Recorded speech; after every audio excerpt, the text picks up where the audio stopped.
This is SQPN, the StarQuest Production Network, leading the way.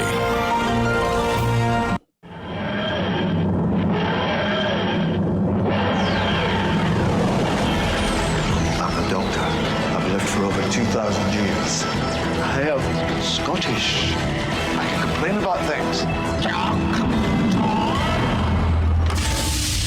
Shush. Welcome to the Secrets of Doctor Who. I'm Father Roderick. Record scratch! Nothing says stop everything like the sound of obsolete technology malfunctioning.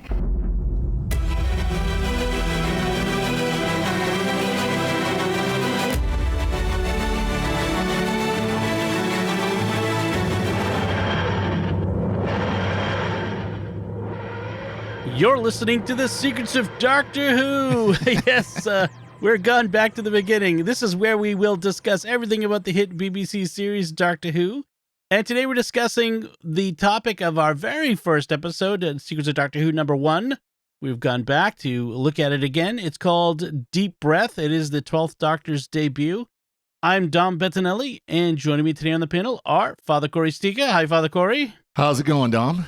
Very well, thanks. And Jimmy Akin. Howdy, Jimmy. Howdy, Dom. Folks, be sure to follow The Secrets of Doctor Who in Apple Podcasts, Google Podcasts, Spotify, Stitcher, TuneIn, iHeartRadio, your favorite podcast app, or at the SQPN YouTube channels, youtube.com/StarQuestMedia, where you should also be sure to hit the bell to get notifications. Before we get started, I want to tell you about another show on StarQuest that you're sure to enjoy called Let's Science. Every other week, you're going to get a nice 15 to 20 minute or so episode where Lindsay, Caroline, and Lino will talk about some fun, cool aspect of science and coming at it from their distinctly Catholic point of view. You check it out wherever fine podcasts are found or at sqpn.com/science. So, gentlemen, we have gone back to the beginning, as they say. And it's deja vu all over again. That's right. It's so that we're at our 271st episode, this one, and back in 2014, we had our very first episode where it was Father Roderick was the host then, and was the three of us plus Stephanie Zimmer, who had joined us at the time. And so we're back. We've crossed our own timeline. I know. It's very dangerous. So let's without further ado and dwelling on it, let's jump right into this episode. Jimmy, can you give us a recap of what happens in this episode? Fresh out of his regeneration from being Matt Smith, the Doctor and Clara arrive in Victorian-era London in the TARDIS. The TARDIS is stuck inside the throat of a giant dinosaur. But once the dinosaur spits them out, they meet the Paternoster gang, and the gang tries to care for the Doctor while he's experiencing post-regeneration madness. Eventually, the Doctor sneaks out, and just as he's promising the dinosaur he will get it back to its own time, it spontaneously combusts and dies. This leads the Doctor and the gang to investigate recent cases of spontaneous human combustion, and eventually the Doctor and Clara are lured to a restaurant that turns out to be built over a spaceship that has been buried since dinosaur times. The ship is run by clockwork robots that have been replacing their parts with organs from human victims, and then incinerating the remains to keep themselves from being discovered. The head droid is convinced that he's headed for the Promised Land, but the Doctor says that's just a fantasy. It is heavily implied that, to save the day, the Doctor kills the head droid by throwing him out of a balloon made with human skin and impaling him across the top of the cross on Big Ben. Through all this, Clara has been having a lot of trouble adjusting to the fact that the Doctor is now Peter Capaldi, and by the end of the episode, she's ready to walk out and leave him. But a phone call from Matt Smith convinces her to stay with the new Doctor and help him. Finally, we cut to the Promised Land, where the head droid is waking up. We meet Missy for the first time, and she welcomes the droid to heaven. The end. So, my first question is, how many alien spaceships are buried under London? Because by my count, this is at least like 4 or 5. I mean, it's probably even more than that when you count Classic Who. There are a lot of alien spaceships buried under the city. You didn't know that London was an ancient spaceship parking spot. Apparently. So, I mean, joking aside, this is a trope that the writers have gone back to again and again, and so they've gone back to it with this one. Yeah, they have more crashed spaceship underneath London than the entire desert Southwest does here in America. Yeah, exactly. I would think Roswell would have more. So one of the things that looking at this beginning of the 12th Doctor era is the big question that Moffat, I think, addresses or tries to address, especially with Capaldi's first season, is the "Am I a good man?" question. And that's sort of this question that's going to dog him through the season. In fact, I think he even asks that at some point. And it's kind of... Yeah, he does. Mm-hmm. Yeah, it kind of sets him apart from Matt Smith, David Tennant, those doctors. There's this question of who, am I good? Yeah, and I think that's a useless question from a series perspective. Of course, the Doctor is a good man. Mm-hmm. He may be rough around the edges or something in any given incarnation, but of course he is a good man. And don't waste my time as a viewer with navel gazing of that type. Well, it's part of I think the bigger thing that Moffat was going for with Capaldi's Doctor is a very different character than what we had seen since the Ninth Doctor. I mean, the Ninth Doctor had many of the similar traits, but the 10th and 11th were both, your good buddy, your boyfriend, your, the guy you want to hang out with. They're manic. And now we've got an older character. We've got, much more grouchy character, although that does get tempered somewhat through his run. But he does start out much more aggressive, much more angry, with the attack eyebrows and stuff like that. So, yeah, I'm not a fan of this whole thing. This is to me I don't mind having a doctor. So every new doctor is cast as a reaction to the previous one. It's like, what did we have about the previous one that we liked and that we didn't like, or that we need to change to keep the show feeling different? Mm-hmm. So we're not just headed in the same direction all the time. And Moffat is sensitive to the need to change direction. He did that conspicuously over his seasons in Doctor Who. Like, one season he had everything be two-parters, and then he would deliberately throw it. This season everything's going to be one-parters, and he would deliberately shift it up like that. So this show doesn't always feel the same, and that's good, and that applies to the Doctor too. And occasionally, if you've had, a run of a couple of your good boyfriend, although it's really more like your good, supremely arrogant boyfriend, doctors, then you want something in the other direction. And so going older with the casting choice is fine. Going more prickly or alien is fine. Tom Baker is the example of that happening and it working. Oh, yeah. Tom Baker was supremely alien, and he was supremely successful as the Doctor. And I think that's kind of what Moffat was trying to do in casting and writing Peter Capaldi the way he did. But to me, it comes off like not like Tom Baker's fourth Doctor, but like Colin Baker's sixth Doctor, only less incompetent. Mm. The original plan for Colin Baker's sixth Doctor was to introduce him and have him be very abrasive and then make him lovable over time. And that's always a very risky writing strategy. And it didn't work very much there. And it's less incompetently done here, but just notice the similarities between this episode, and the Twin Dilemma, which was the Sixth Doctor's introductory episode. Now, the plot isn't the same in that it's not a dilemma that involves twins, but thematically, in that episode, the Sixth Doctor tried to choke Perry to death. Mm.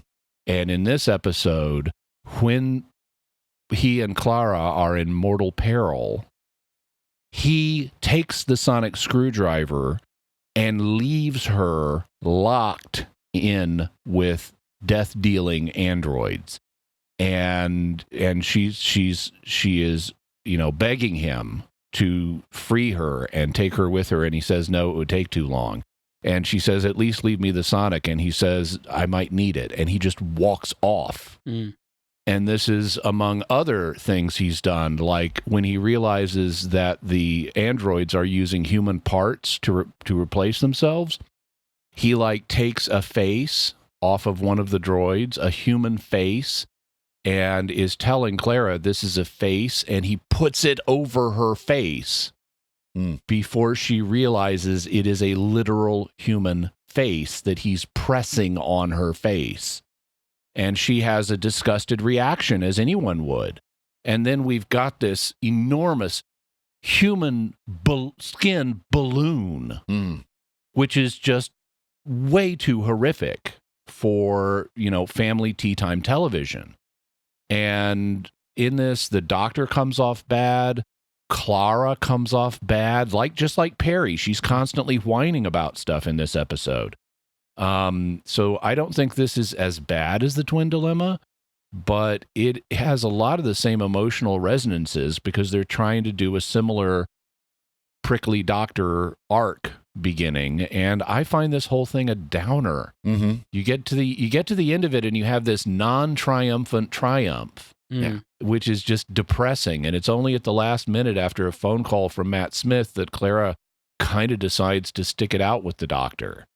Well, you're not in a good place, and then I'll shut up. You're not in a good place if your audience surrogate character only barely tolerates your main character and decides to stick with it.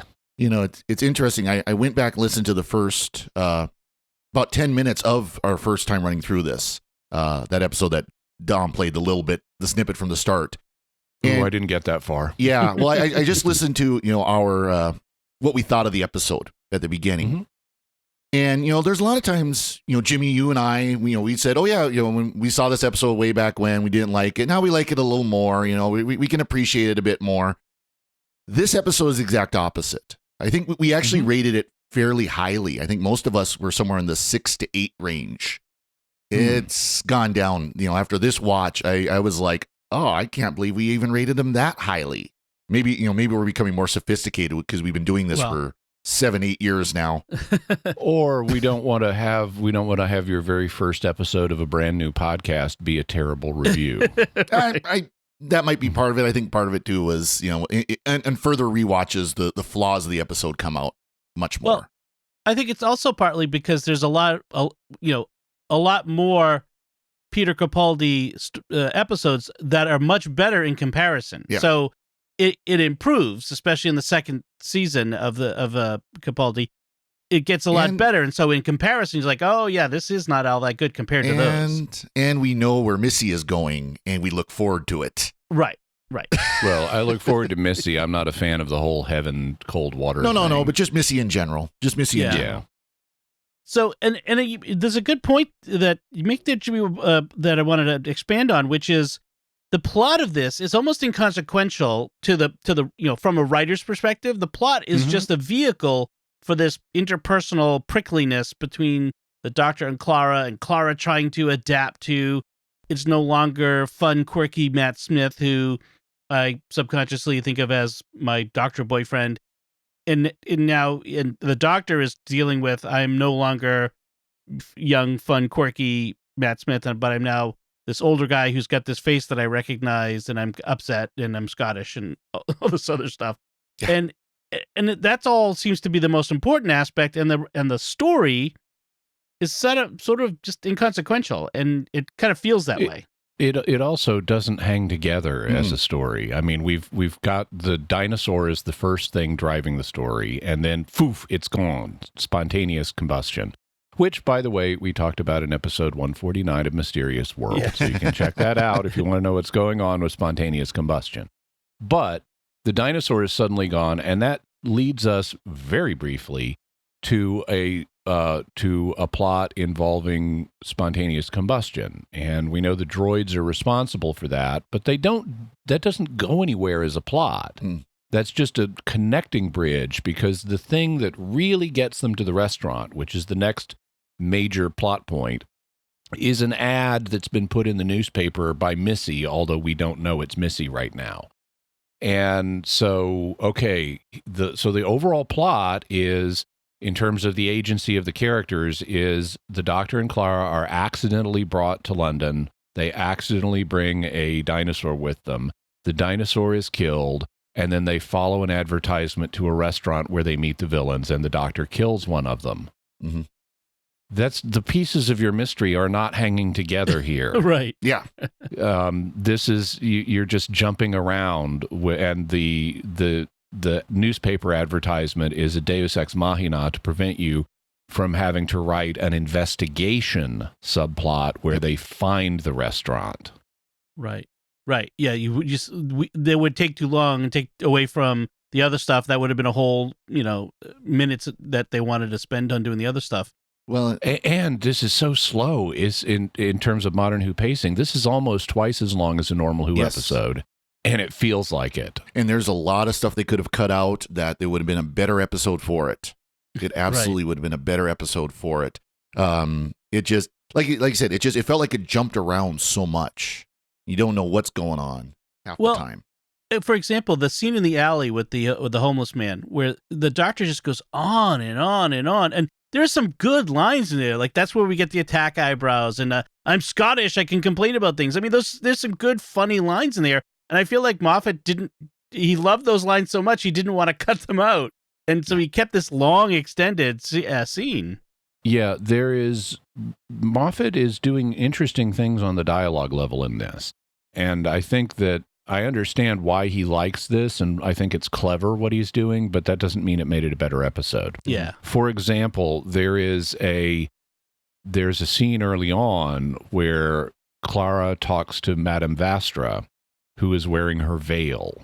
Mhm. And we have this long conversation about why are you wearing this veil? And Madame Vastra says, in essence, it's to be accepted, by human society. And then she tries to turn that around into some kind of virtue signaling, but I wear it not to really get acceptance, but as a judgment on these judgmental people, something like that. Yep. And it's, okay, that's just stupid. You're wearing it to be accepted. Don't try to turn it around and virtue signal. It's okay to do exactly what you're saying is okay to do, which is present yourself in a way that works for you in social interactions. And she then she makes this analogy with the doctor's incarnations are like a veil. And Matt Smith was a veil, and then the veil slipped in the moment of crisis, and now you've got Peter Capaldi. And okay, this is all very interesting and philosophical and has a little bit of truth in it, maybe, but is being badly executed. But it's just Stephen Moffat doing clever, philosophically oriented dialogue.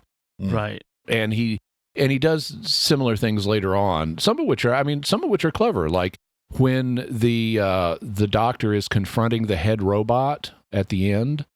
The robot has this partial human face on, and the doctor says to him, he's making this ship of Theseus analogy about you replace the parts of something over and over again.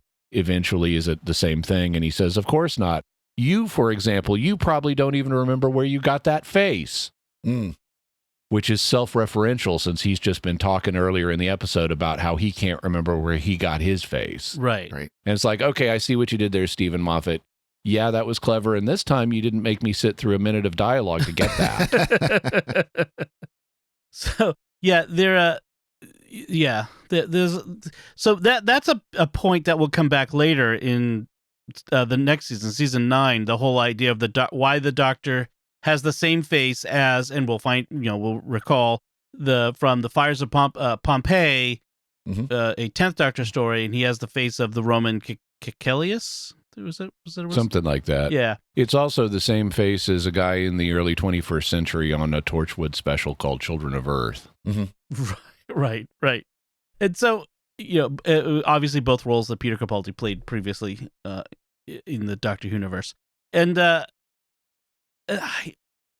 sure, like, yeah. Is he the first Doctor to have previously guest starred in an episode? No. Sixth Doctor we saw do that. Yep. He was in a Fifth Doctor story, wasn't it? Yeah, he was a guard. Yeah, he was like the head guard, and he says, if you want to get a job as Doctor Who, shoot your predecessor. Right. So it's interesting and all, but it feels like a bit of a stretch there. So a couple other things I was thinking of with this. So why is the T-Rex so massive? Like, this thing is incredibly huge. It is too big. Yeah. I mean, I suppose in order to be able to swallow a TARDIS, it needs to be much larger than a real T-Rex would have been. I think they never actually identify it as a T-Rex. I could be wrong about that, but I was listening and I keep remembering them referring to it as a giant dinosaur, but not specifying the species. Right. Exactly. Also, the T-Rex arms look a little bit big on it for actual T-Rex arms. I think it has more fingers than T-Rexes do. So I think the idea is maybe that it's meant to be a dinosaur that's suggestive of a T-Rex, but we don't really know what it is, so we can make up anything we want about it. Right. Sure. And the other thing I was thinking of was that this is Moffat's first regeneration, not regeneration madness, because he had, of course, the beginning for Matt Smith, but the first time that he wrote the end of a Doctor's time to go into this one. So that was kind of interesting, although that's more has to do with the previous episode that we've already talked about. What I did find interesting, so in addition to comparing this to the twin dilemma, I also found myself regularly thinking back and comparing it to the 11th Hour, which was Matt Smith's introduction, and how much more fun that was than this. Yeah. I mean, you got the regeneration madness over in like one opening montage where he has, it's the cooking montage with little Amy, and where they end up with the fish custard, and after that he's more or less settled. I mean, he's still got a little going on, but he's more or less settled. He's not mad through the whole episode. And then we have this fun romp with, Amy. Suddenly she's older and she's a police officer, and no, she's a kissogram, and there's patient zero or prisoner zero. And there's the Rory and all the hospital patients that are, and this identity guessing game, and the Atraxi come back, and the Doctor gives them this "get off my lawn" speech, and it's a fun romp as opposed to this, which is depressing. And they even have, like, at one point, Clara it's this sad. My notes say energetic fun romp, and then sad, creepy, depressing Clara school hallucination, because at one point Clara is out of the blue having a hallucination, a nightmare about teaching school. Right.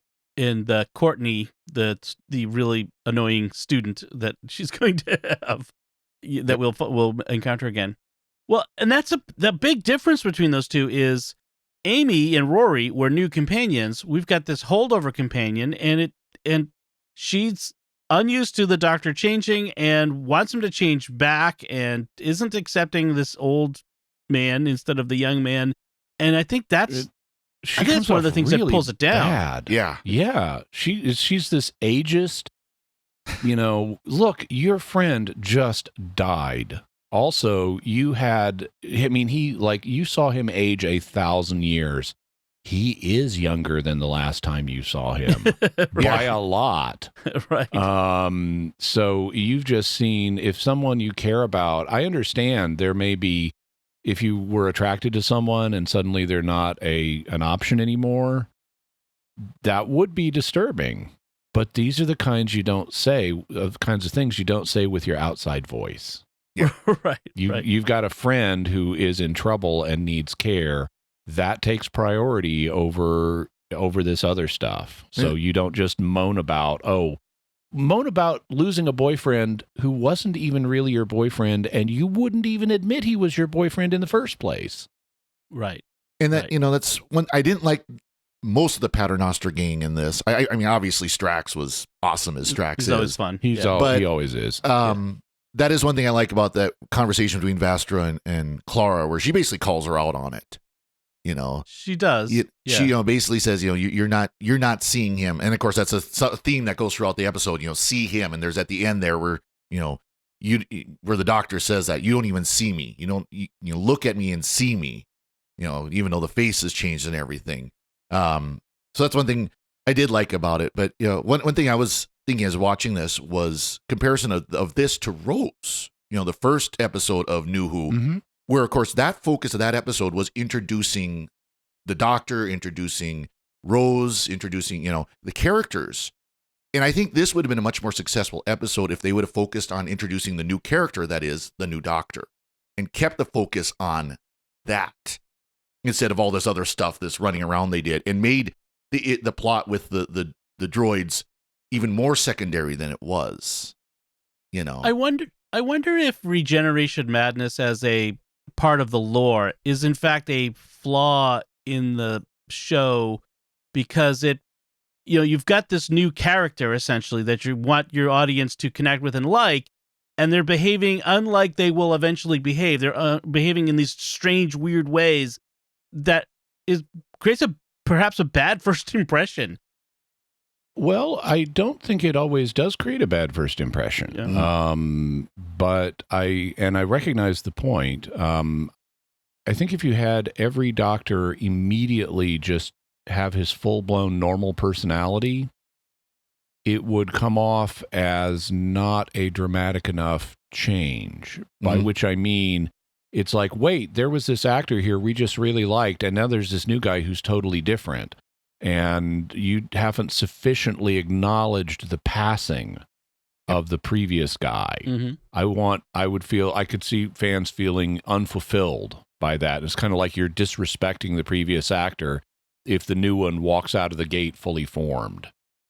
I think it can make sense to have a bit of, regeneration trauma to mark the passing of the previous incarnation and make it feel like this is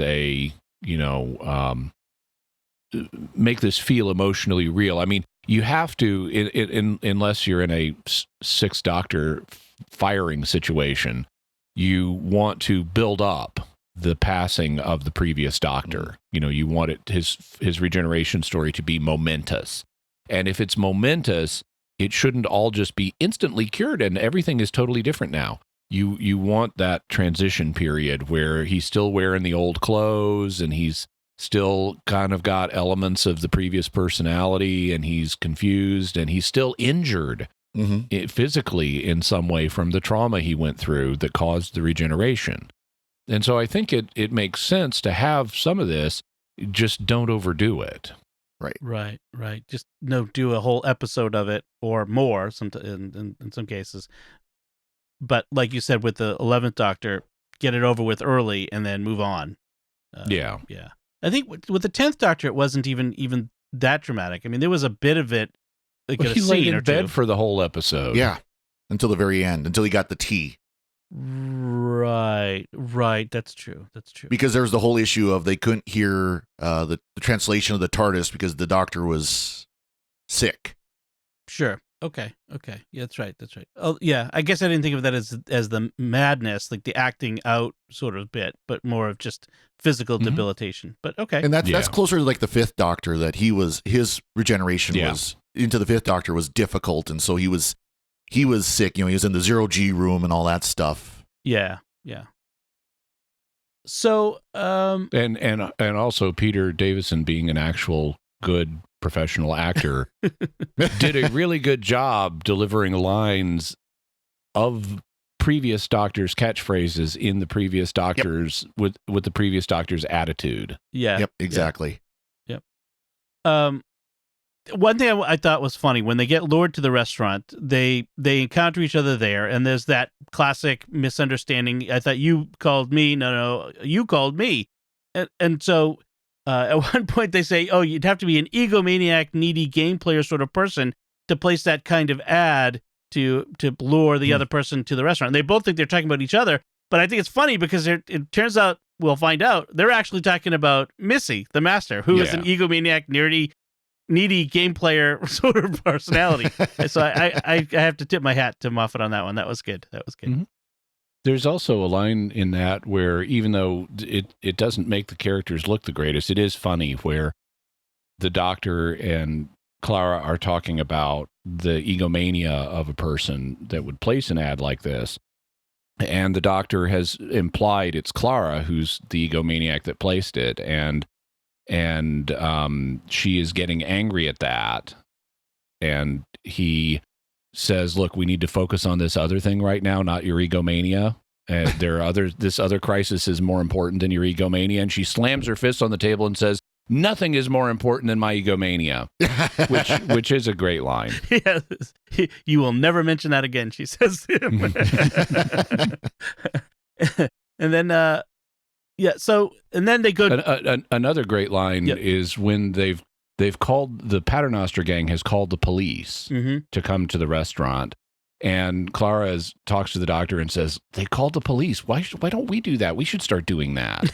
Yeah. And then the doctor turns to the robots and says, destroy us if you will. They're still going to close your restaurant. Yeah, that is good. That is good. So he also at one point does an inverse Darth Vader on the head droid and says, there's more human in you than machine now. Right, right. Well, and that turns out that the ship, the alien spaceship and the automatons on it it's the sister ship to the SS Pompadour, which we recall from, oh gosh, I forgot to write down the title of the episode. Girl in the Fireplace? Thank you, Girl in the Fireplace. Yeah. Which is a Russell T Davies era episode, but it was written by Stephen Moffat. So Moffat, once again, very early. I think it was his first season, wasn't it?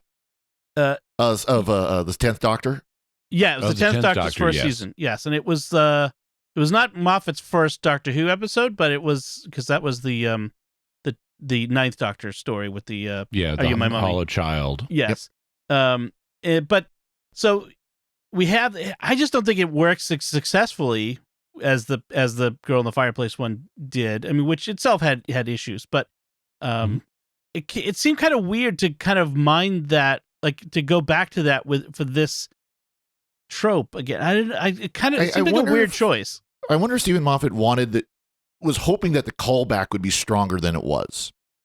I just wonder if it was something as simple as that, as he wanted to have this continual, I can't remember. It seems familiar. It looked, the face looks familiar. And I wonder if he wanted that stronger callback. And it, like you said, it didn't work as well. And this was the Marie Antoinette was this ship. Right. Which that's a interesting choice, to have the Marie Antoinette and the Madame de Pompadour, sister ships. They would not get along in the same room. So there's another scene where Clara is, after the Doctor has abandoned her, and she's trying to pretend to be an automaton, and not successfully. They've surrounded her. He's about to torture her for information about the Doctor. The automaton is, and she has this speech. That if the Doctor's still the same person, then he's got my back, and I'll hold out my hand behind me, and he'll be there right behind me at my back, and he is, and takes her hand, and I'm like, that seems a really weird. I don't know. Yeah. There's a lot of really weird stuff in this. There, like in that same speech where she is talking to the head robot who's going to torture her. He starts by saying, "Tell us where the Doctor has gone, or we're going to kill you." And she then uses that as a premise to stymie the droid by saying, "Okay, I'm not going to tell you, and if you kill me, you won't get the information. So let's negotiate. Never start with your ultimate sanction, because you have nowhere to go but backwards then." And he says, "Okay, we're going to burn you with a flame then." Yeah. And she tries to negotiate her way out of this. And there's a legitimate insight here of never negotiate by starting with your ultimate, with where you're willing to go in the end. Mm-hmm. Yeah, agreed. That's a lousy negotiating tactic. But the speech she gives doesn't really end up going anywhere. So she has this one incisive thought, but then they have to cut the Gordian knot by bringing something in from out of left field, because there's no way she ultimately can turn this situation to her advantage just by negotiating. Right. And the problem with this, of course, is the droids can sit there and say, "Okay, fine, you're done.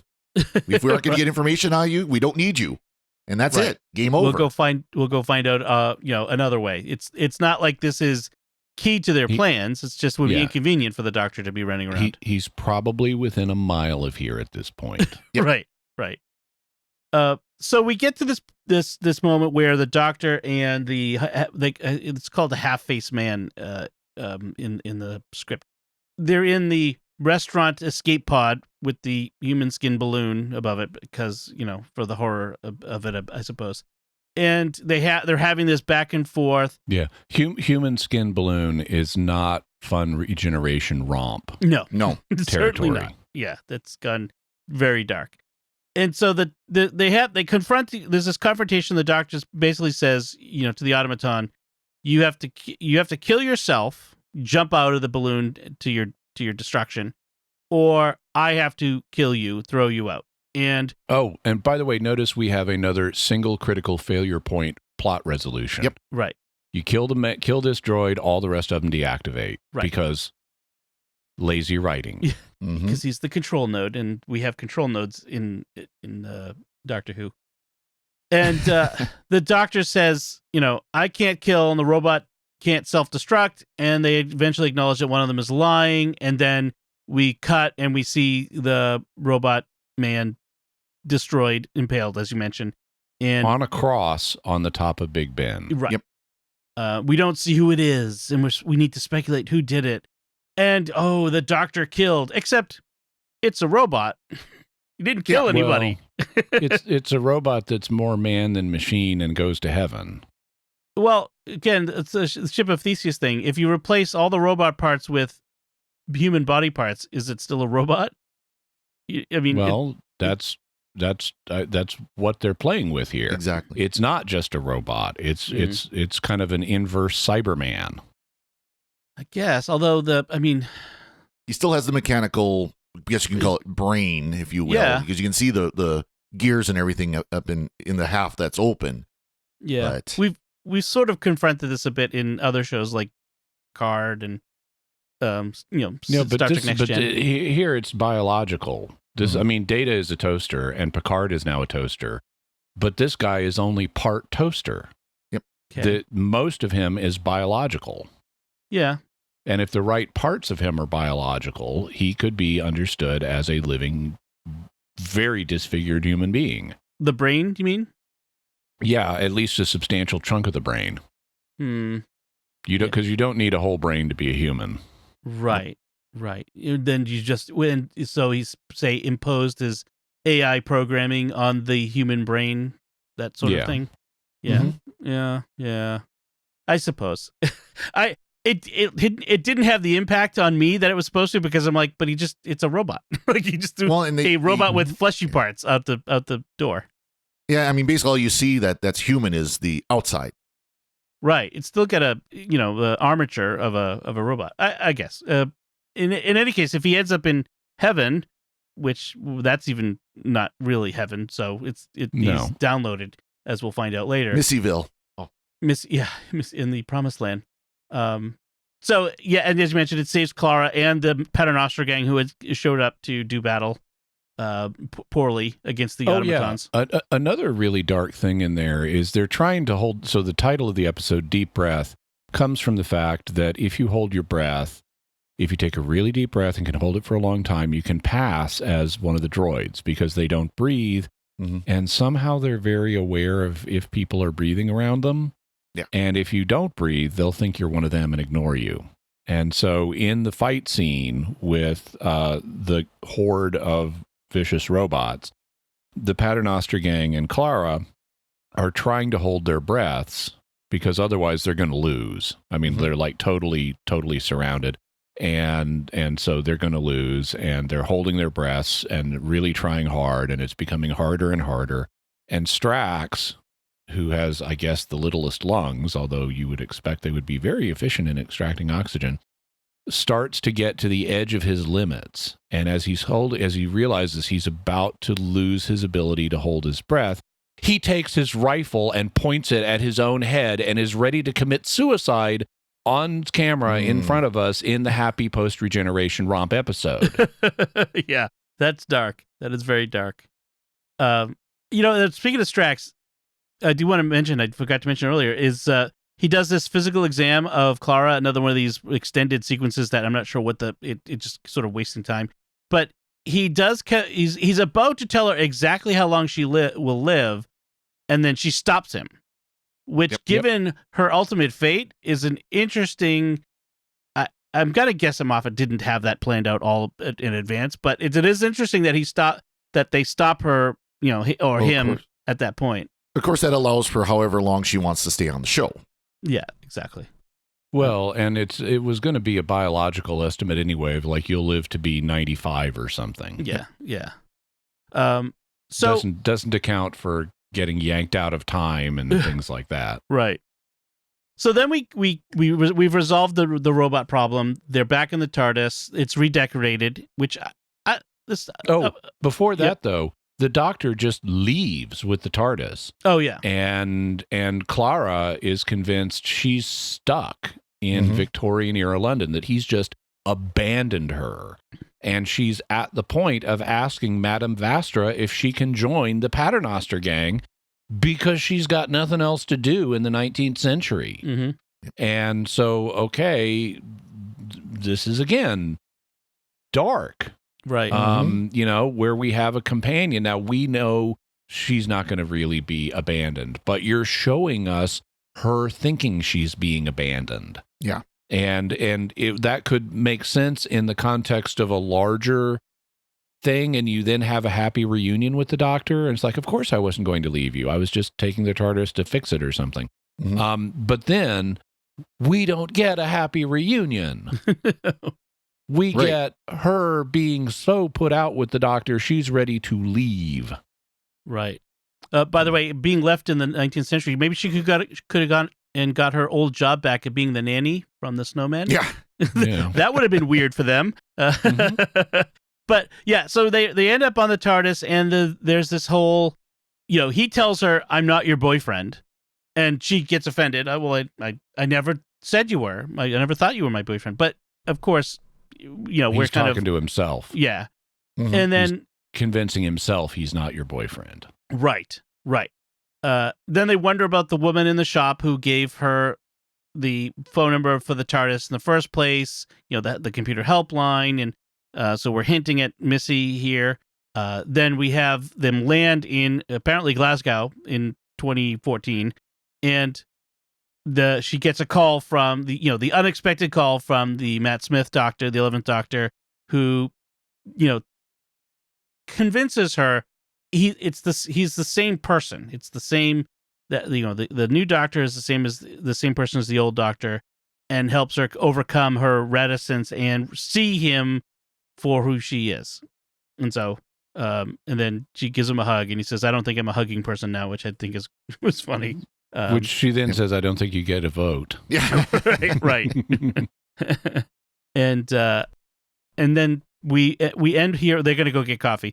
And then we switch to the garden with Missy and the half-faced man telling him, you made it to the paradise. Hope my boyfriend wasn't too mean to you. And I remember talking to you when we talked about this in that first episode, how we were like, who is Missy? And Jimmy, of course, you called it that it was the master in a female regeneration. Did I? Okay. I think you did. I didn't go back and listen, but my memory maybe not right off the bat, but I think you were fairly early, like within a couple episodes. Yeah, kind of figured it out. We speculated that Missy sounds a lot like Mistress, which would sound like the female form of Master, and I think there was some early speculation, which and I know in that, because I did hear a tiny bit of that first episode, and there was a discussion of, is Missy the Master in it? Right. So that was I remember that being a lot of fun, to like speculating there about her, and again, Michelle Gomez is fantastic, and she's probably I think she's the best thing to come out of the 12th Doctor's era, frankly, overall, because she was so great. So any last thoughts? And so it's appropriate we used her in the record scratch bit in this episode. For people who may not know where that's from the Big Finish boxed set Missy Volume 1. It's from the episode, I think it's called the story within the set. I think it's called The Broken Clock, if I remember right. But it's a hilarious send up of crime documentaries because Missy becomes involved as Sergeant or DI Missy Masterson of Scotland Yard in England as a participant in the bad TV police drama Dick Zodiac's Most Impossible Murders. Nice. And it's well worth listening to. Excellent. Nice. So, Father Cory, any last thoughts on this episode? One thing you mentioned, you're about to mention briefly, but you jumped, is that we do get the new interior of the TARDIS. Sure. And we get Clara giving the famous line, "You've redecorated. I don't like it." And of course, as I've said before, I disagree with her. I think this is, of the new Who interiors, this is the best. Yeah. And we get and the Doctor even talks about there were more round things. I put them away, or I can't. It's something like I can't find them, or they got misplaced. There but there were storage. more round things. Yeah. Jimmy? So a few points. One thing that happened again, and this tends to happen at the end of Stephen Moffat seasons, is he will build up to a stinger at the very end of the finale and in the dialogue, and then he will bail on that, and we will get no closure on what the stinger was. Like you see that at the end of the very first Matt Smith season, where Amy and Rory have just gotten married, and then they're on the TARDIS, and the Doctor gets a phone call that apparently involves Queen Nefertiti and some horrible monster being unleashed at a prayer meeting. And then they're zooming off to deal with that at the end of the first Matt Smith season. We come back, oh yeah, we don't see that adventure at all. Right. Yep. And then here we into the previous Matt Smith season, where he regenerates into Peter Capaldi. Peter Capaldi is newly regenerated and doesn't like the color of his kidneys, and then turns to Clara as the TARDIS is going out of control and says, "Do you know how to fly this thing?" Mm-hmm. Right. And there's our cliffhanger. We're going to cut right back in on this point and see what happens next. And we don't. Yep. Obviously, time has passed. They've been to the dinosaur times and back and stuff like that. I think this is an abuse of the cliffhanger. If you're going to set us up with a genuine cliffhanger, you need to pay that off. But that's a minor point. We also have new opening credits in this, which while I like credit sequences that take us through the time vortex, I also think this is a fresh new, okay thing with the clocks circling around, so I like that. The Doctor had some good lines, like at one point when they've just gotten him back to the Paternoster Gang's place, they're trying to put him to bed, and he doesn't understand the point of a bedroom. It has only a bed in it. and he's going on about that, and as a throwaway line in the middle, he says, "Don't look in that mirror. It's absolutely furious."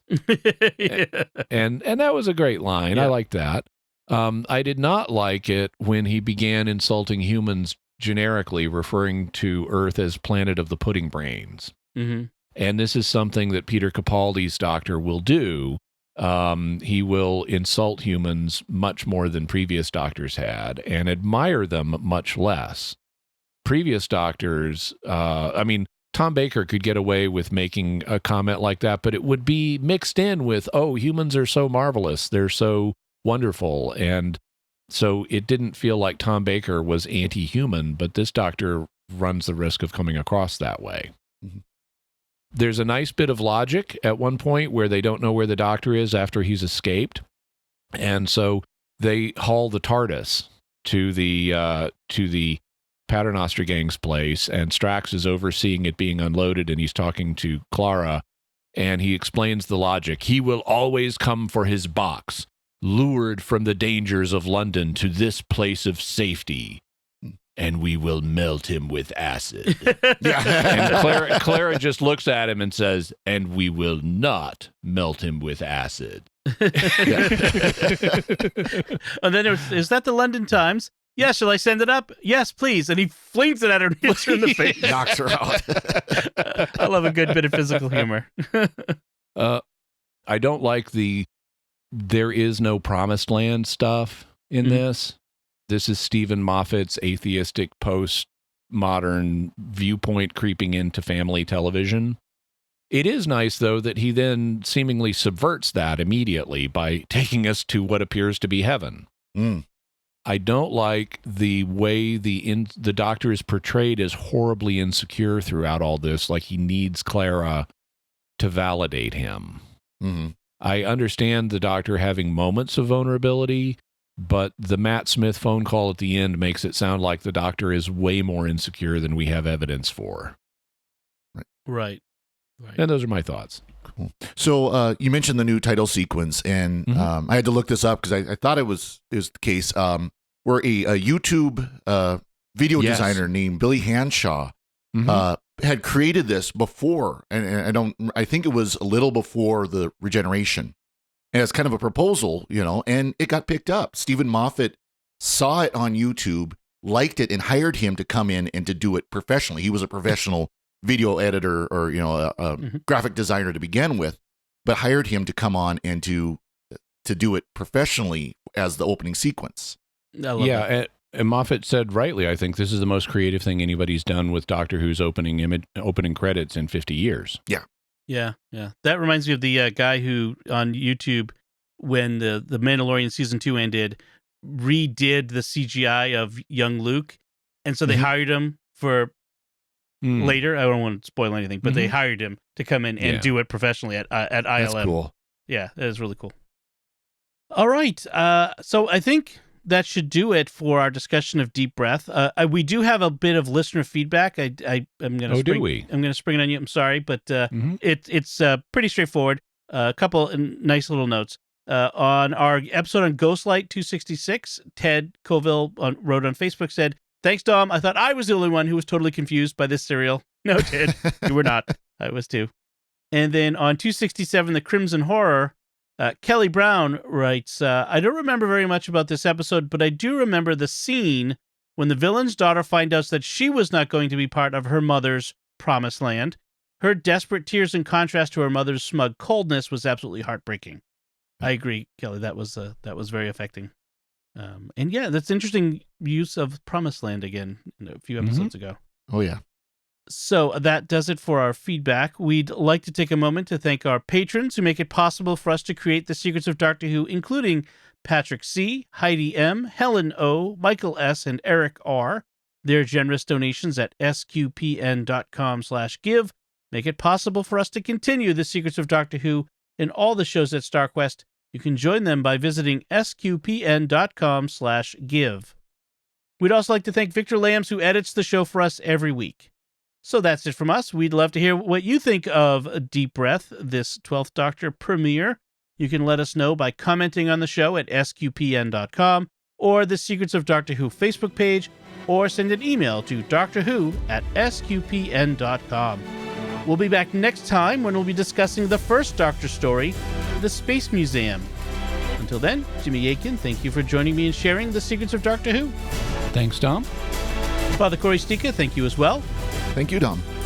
And once again, I'm Dom Bettinelli. Thank you for listening to the Secrets of Doctor Who on StarQuest. And Sorry, but I had to stop this right now. This is just terrible. Do we have to tell the story this way?